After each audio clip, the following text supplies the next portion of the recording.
É que os jornalistas nos Estados Unidos já estão informando que lá em Mar-a-Lago, naquele clube de golfe lá do Trump, o Trump e o Musk já estão fazendo acordo de paz, tanto na Ucrânia quanto lá de Israel. O Tim Cook, que é o CEO da Apple, ligou pro Trump e falou aí, você me ajuda com as taxas e regulamentações que a União Europeia colocou atrapalhando a Apple? Então, assim, realmente é uma ordem mundial nova que está sendo desenhada. Não foi por outro motivo que o Musk colocou lá uma foto dele com o Trump, escrito Novus Ordo Seclorum em latim, né, que é a nova ordem mundial. Nesse corte do Inteligência, Daniel Lopes conta pra Vilela sobre a nova ordem mundial que Trump e Elon Musk estão instaurando no mundo e sobre o projeto de soldados paranormais do governo americano. Não esqueça de se inscrever no canal, ativar o sininho das notificações e deixar o seu gostei. Então agora vamos pro corte.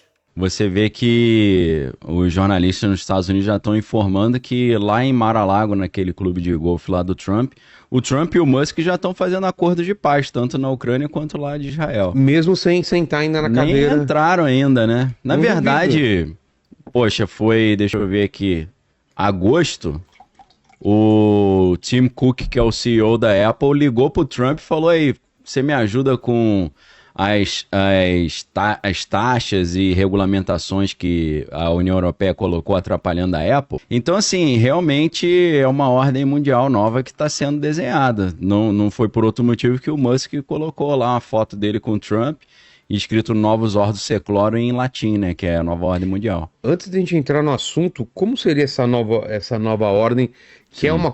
A palavra nova ordem mundial não é atual, ela já vem sendo falada já há um tempo. Sim, né? Na verdade esse termo vem de uma profecia na Grécia lá da Sibila de Cuma. Você já ouviu falar na Sibila de Cuma? Não, as síbilas... É Sibila ou Síbilas? Acho que é, sei lá. As Sibilas eram tipo... Profetisas, né? Pitonisas, né? Exatamente. Então, a última profecia da Sibila de Cuma, ela falava que ela usou esse termo, traduzido para latim, Novus Ordo Seclorum, né? Que ela falava que uma nova era ia ser a aurora de uma nova era, com uma nova ordem dos séculos, do mundo e tal. Então vem lá da Sibila de Cuma, só que aí eu acho que... A era de Aquário, na época hippie... Sim, talvez os intérpretes olham e falam, será que ela já estava falando sobre isso, né? Vista New York, inclusive, recentemente, eles publicaram um artigo que eu falei, cara, não tem nada a ver isso, por quê? Falando que agora, coincidentemente, que o Trump voltou ao poder, eu não sei se eu vou falar certo, porque eu não manjo de astrologia, Plutão está se alinhando com Capricórnio e isso significa uma nova era que está chegando e é a mesma conjunção astral que havia na época da Revolução Americana e Revolução Francesa. Cara... Então, estamos esperando... algo grande. Grandes convulsões da sociedade, contestação ao poder das elites e grandes revoluções. Eu falei, poxa... Será que tem conexão com a Era de Aquários, essa Sibila de Cuma? Não sei, pode ser. O evento que muita gente está falando... O evento geofísico e tal, que está em alta pra caramba. Inclusive, esse assunto é muito interessante porque hoje, inclusive no meu canal, estava tratando daquela empresa do Musk, que é a Boring Company. Que é? Essa é a empresa menos badalada dele, mas que guarda assim... Nunca ouviu falar, né? Assim, nunca ouviu, não? Não, Boring Company. The Boring Company. É como se fosse um perfurador de túneis gigante. Ele desenvolveu uma máquina para perfurar túneis que... Para fazer o quê? Túnel mesmo? Então, de estrada? Ele começa dizendo que é para facilitar o trânsito nas cidades e tal. Fez um protótipo em Las Vegas.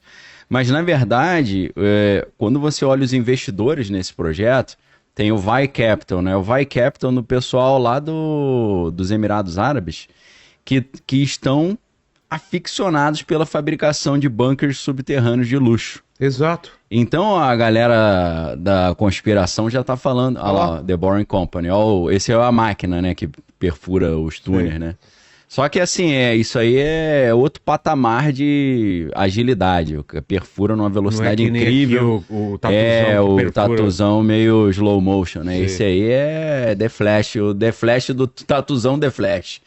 Esses caras que financiaram a empresa, né? O VAI Capital, um fundo de investimento que foi cofundado pelo Peter Thiel. Esses caras são caras aficionados por bunkers subterrâneos. Inclusive o Peter Thiel, que é o bilionário que era sócio do Musk, ele tem um bunker enorme na Nova Zelândia. E quem revelou isso foi o Sam Altman, que é amigo dele, também é aficionado por esse negócio de bunker e fim do mundo, que é o CEO da OpenAI, que criou o ChatGPT, né? Então essa empresa, The Boring Company, os caras estão achando que ele, na verdade, está recebendo patrocínio de poderosos do mundo para eles criarem abrigos subterrâneos para o evento. Sei. Entendeu? Para esse evento geofísico. Inclusive... E as séries, os filmes, parece que estão indo nessa linha tem também. Tem uma série, não sei se você assistiu, do cara que faz um multimilionário que faz um bunker lá na Islândia. Assisti por sua causa. Exato, né? Como é que é? Assassinato no fim do mundo? Isso, tudo a ver com isso, tudo a ver. Ele reúne as mentes mais brilhantes do mundo.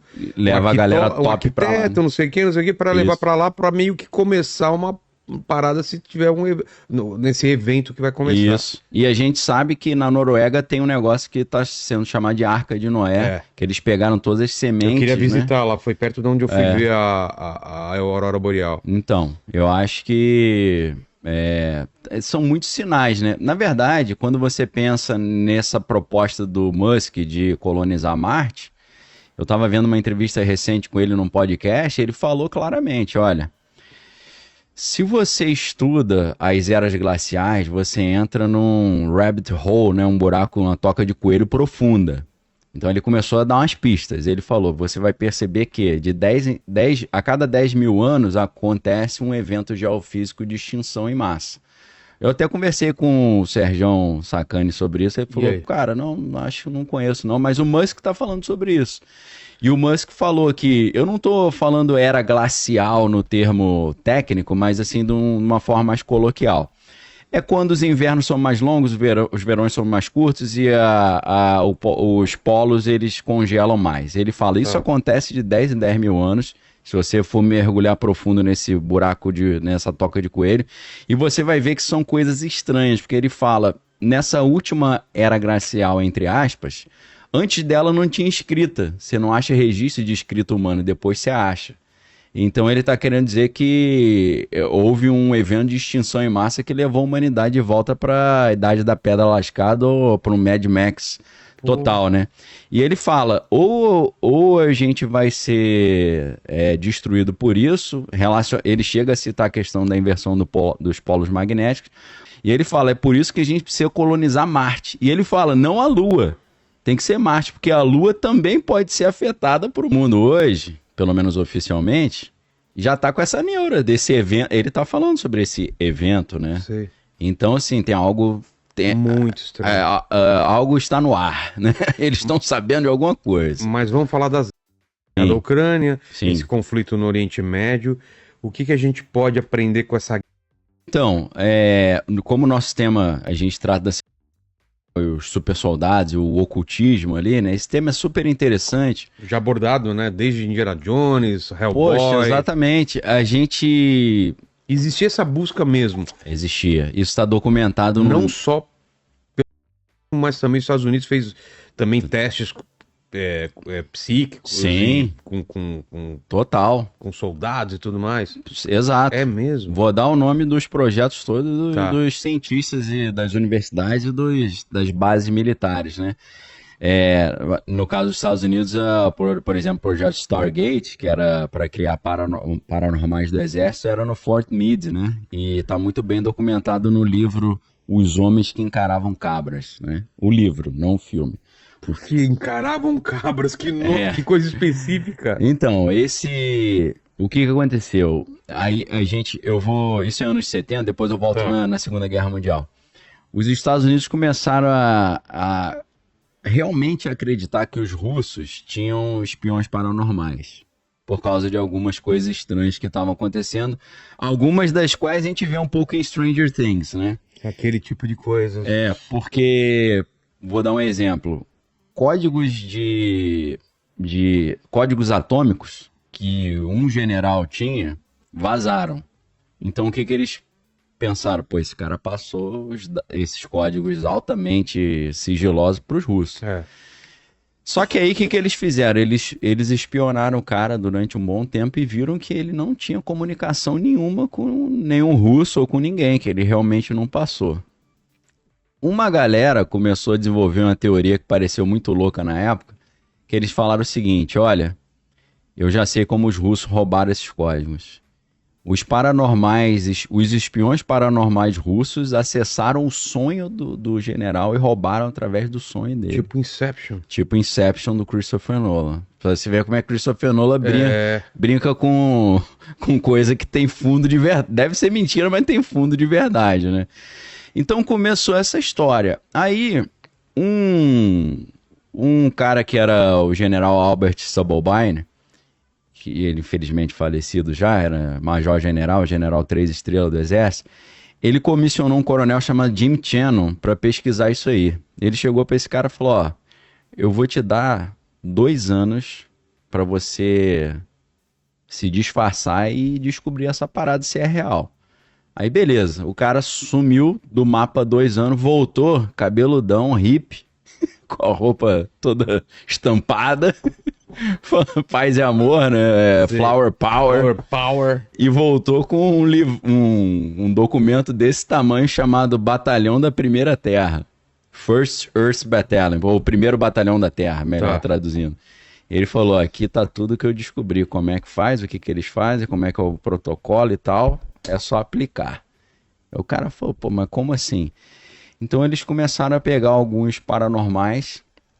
O primeiro que eles usaram foi um cara chamado Ingo Swann, é o nome dele. E eles começaram a fazer umas pesquisas num negócio chamado SRI, que é Stanford Research Institute. E o físico que era o responsável era um cara chamado, tá vivo ainda, Hal Puthoff. E nessas pesquisas, o que eles faziam? A ideia era a seguinte, ó. No prédio do outro lado da rua, tem um armário com o número 13. Dentro desse armário, na gaveta 4, tem um desenho que a gente botou lá. O que tá desenhado nessa folha de papel? O cara tinha que descobrir. Aí, a maioria das vezes eles erravam. Às vezes eles acertavam. E aí os caras estudando esse Ingo Swann, eles perceberam que quando ele acertava, ele tinha uns tiques nervosos, assim, dava umas piscadas. E eles falaram, quando ele acerta tem esse tique. Então eles fizeram uma análise das ondas cerebrais dele, descobriram o que acontecia no cérebro dele quando ele acertava. Sim. E em cima disso, eles criaram o protocolo daquilo que ficou conhecido como remote viewing, que é visão remota, que é o cara conseguir, através de desenhos e de uma percepção extrasensorial, descobrir coisas que estão à distância. Então aí eles refinaram de um acerto de 20% para um acerto de 70%, por exemplo. E, por incrível que pareça, um dos caras que participaram dessa primeira fase do projeto foi ninguém menos do que o Uri Geller. É mesmo? O Uri Geller participava. O cara que entortava garfos. Entortava os garfos. E, inclusive, o livro, Os Homens que Encaravam Cabras, que é bem diferente do filme. O filme é uma comédia em cima de uma história real. Mas representa os personagens originais do filme, que é o Joseph McMonagall, o Major Ed Dames, o Jim Cannon, né? O Jim Cannon é o Jeff Bridges que faz.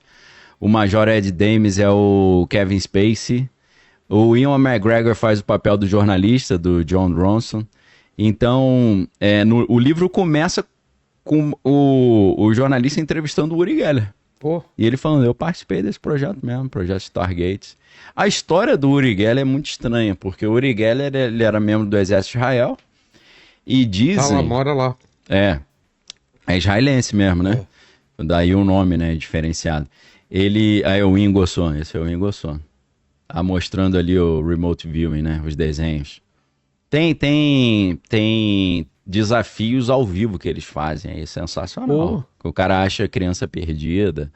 O cara... fizeram um com o outro cara, que é o Joseph McMonagall. Um jornalista da BBC tava na rua e ele tinha que desenhar onde o jornalista tava. Ele desenhou perfeito a ponte, a torre, em tempo real. Então é um negócio impressionante mesmo. Ó, o Uri Geller entortando os garfos lá. Então a história do Uri Geller é muito interessante porque dizem, né, que, por exemplo, ele tava assim no quartel, aí passava um blindado, ele encostava no blindado e parava. Pô. Aí ele entrava num prédio e fazia uns negócios lá, caía a luz do prédio. Então ele fazia essas brincadeiras assim pra divertir a galera, né? Tinha alguma coisa. Tinha algo estranho, né? E aí ele ele previu aquela situação que aconteceu em Munique, que pegaram os atletas de Israel, né? Tô tomando cuidado com os termos aqui para não dar zebra, que infelizmente vários acabaram perdendo a vida. Fez um filme também. Exato. Então, o que ele fez? Ele, através, usando essas técnicas, ele visualizou isso. E ele falou pro pessoal, não mande os atletas para essa Olimpíada que vai dar problema. Os caras zoaram ele, e aconteceu. Aí ele falou, nunca mais trabalho para vocês. Nunca mais, porque vocês não acreditaram em mim, várias vidas. Aconteceu. Aí ele foi trabalhar para a CIA. E para o exército americano fazendo o projeto Stargate. Então, assim, o Uri Geller participava e o major general, né, que é o general Albert Stubblebine, ele falava que o objetivo último deles era desenvolver, são habilidades assim, como essa de remote viewing, mas o topo seria matar uma cabra só olhando para ela. Por isso o nome. E aí os caras perguntaram, mas vocês chegaram a esse ponto? Ele falou, chegamos. A matar? Ele falou que sim. O John Ronson no livro, que é um livro de jornalismo investigativo, né? Não é um livro de teoria da conspiração. Inclusive o cara é cético, né? Ele vai pesquisando, falando, não acredito, acho que é mentira, esses caras são loucos. Mas ele falou que ele viu um dos caras dar um nocaute num camundongo. Ele achou até que o camundongo tinha morrido. O camundongo tava numa jaulinha, aí o cara ficou olhando pro camundongo, do nada o camundongo caiu. Caiu de barriga pra cima. Aí depois ele voltou. Aí ele falou, isso foi o máximo que eu vi. Eu nunca vi ninguém matando cabra olhando, não. E ele dizia também que o objetivo era os caras passarem por paredes. Conseguir passar pela parede, né? E aí, então, daí o nome, os homens que encaravam cabras, que criou esse projeto Stargate, que é o primeiro batalhão da Terra. Isso tudo anos 70? Isso nos anos 70, mas o projeto continuou. Na verdade, o que aconteceu? Quando esse projeto chegou na mídia, aí eles tentaram dar uma escondida no projeto. O que eles falaram? Não, esse projeto já teve, mas a gente está encerrando porque a taxa de acerto é muito pequena. A taxa de acerto é só 20%. Aí o Joseph McMoneagle, que é eu acho, não sei se ele é sargento do exército, ele está com 80 anos já. Ele falou o seguinte, olha, não é bem assim. Por quê? A nossa taxa de acerto era 20%, isso é verdade, mas tem um porém. O que a CIA e a inteligência do Exército, da Marinha e da Aeronáutica não conseguia resolver, assim, os casos irresolvíveis, eles passavam pra gente, pro projeto Stargate. Ou seja, dos casos irresolvíveis, a gente resolvia 20%. Tá. Que é uma taxa maravilhosa, não é não? Então, o que aconteceu? Eles fizeram o que no meio da inteligência chama um hangout limitado, um limited hangout. O que é isso? Quando a mídia descobre uma coisa que não deveria descobrir, eles apresentam um pedacinho do negócio e falam, não, realmente existe essa coisinha aqui, e eles escondem o resto do projeto e mudam o nome e mudam o lugar. Entendi. Então, o que o John Ronson falou é que o projeto continuou, principalmente foi reavivado depois eles reativaram esse projeto. Então, dizem que esse projeto está em força total aí até hoje, já é a, 10ª geração desses soldados paranormais aí. Mas é um projeto altamente classificado, né? Então, são grupos bem restritos aí. Mas hoje a gente tem documentação disso, né? Existem... O próprio livro do John Ronson, que é Os Homens que Encaravam Cabras, é uma boa documentação.